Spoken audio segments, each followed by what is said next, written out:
वहां पर एक नया कमरा बनवा लिया है। इतने सालों के बाद जैसे ही अपने घर में कदम रखा, कुछ अलग सा लगा। माँ, ये घर के पीछे की तरफ नया कमरा बनवाने की क्या जरूरत थी? अरे बेटा, घर के पीछे दूर दूर तक खाली जमीन है।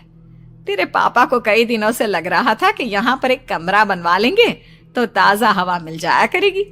अब तो ये सब छोड़ और चल जल्दी से दूध पी ले। माँ, मैं थोड़ी देर में पी लूंगी, आप सो जाओ। मैंने दूध का गिलास उठाकर उस खिड़की में रख दिया। पता नहीं कब आंख लग गई। अचानक से खिड़की के पल्लों के खड़कने की तेज आवाज आई। दूध का गिलास धड़ाम से जमीन पर आ गिरा। जमीन पर गिरते ही दूध का रंग लाल हो चुका था। मैंने खिड़की से झांक कर बाहर देखा। चारों तरफ धूप अंधेरा था। उस अंधेरे की तरफ से कुछ आवाजें आ रही थी, जैसे छोटे बच्चे आपस में खिलखिलाकर मस्ती कर रहे हो।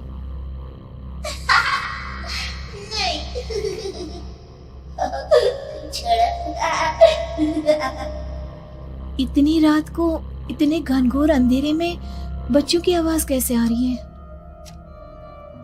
घड़ी में वक्त देखा तो ठीक 12 बजे थे। देखकर मैं सन्न रह गई।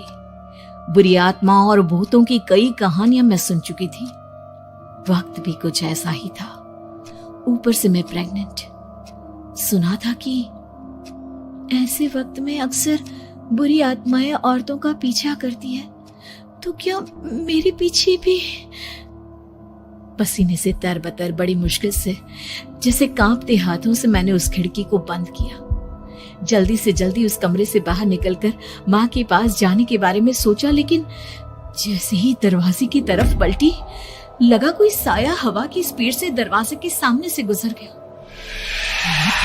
मेरे गले में अटक कर रह गई।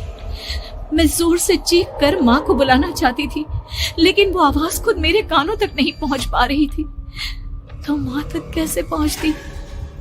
खिड़की के पल्ले एक बार फिर तेज हवा के झोंके से धड़ाम करके खुल गया और पूरी ताकत से मैं चीख पड़ी। जानती थी मेरी चीख की आवाज सुनकर कुछ ही सेकंड में माँ वहां पहुंच जाएगी, लेकिन ऐसा कुछ हुआ ही नहीं। मेरा कलेजा डर के मारे फटा जा रहा था। आखिर माँ ने मेरी आवाज क्यों नहीं सुनी? इतनी गहरी नींद में तो माँ कभी नहीं सोती। ठीक पीछे खुली हुई वो खिड़की। मुझ में इतनी ताकत नहीं बची थी कि मैं पलटकर उस तरफ देख भी सकूं। हवा का एक सनसनाता हुआ झोंका उसी वक्त मेरे कानों से आकर टकराया। लगा जैसे किसी ने दबी हुई आवाज में धीरे से मुझसे कहा, चली जाओ यहां से। मैंने दोनों हाथ अपने कानों पर रख लिए और एक बार फिर ताकत लगाकर जोर से चीखने की कोशिश की। माँ! पापा! मेरी आवाज उस कमरे की दीवारों से टकराकर वापस मुझे ही सुनाई दे रही थी। जितनी ताकत के साथ मैंने चीखने की कोशिश की थी, कुछ ही देर बाद उससे कहीं ज्यादा तेज और दर्दनाक चीख मुझे सुनाई देने लगी। ये आवाज ठीक मेरे पीछे खिड़की से आ रही थी। वो आवाज मेरे कानों में पिघलते हुए लोहे की तरह गिर रही थी। उन आवाजों में हैवानियत थी। वो आवाजें किसी इंसान की नहीं है, इतना मैं समझ चुकी थी।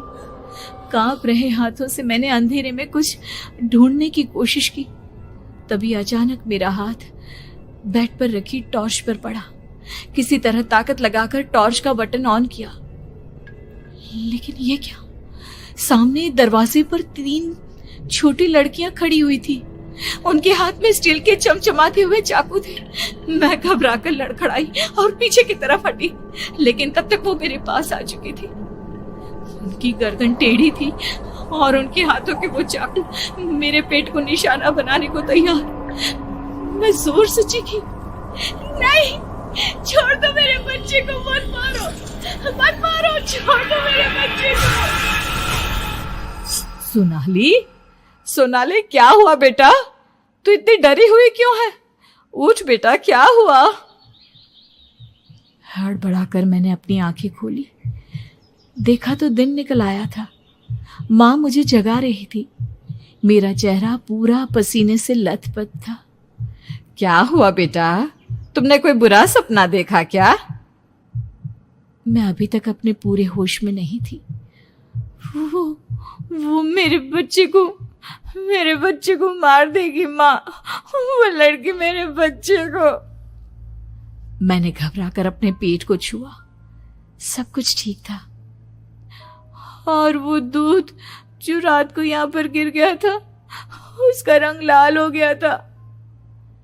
माँ ने हंसते हुए दूध का गिलास मुझे दिखाया। तुमने दूध पिया ही नहीं, पूरा का पूरा ऐसे ही रखा हुआ है। तुमसे कहा था ना सोनाली, सेहत के लिए लापरवाही ठीक नहीं बेटा।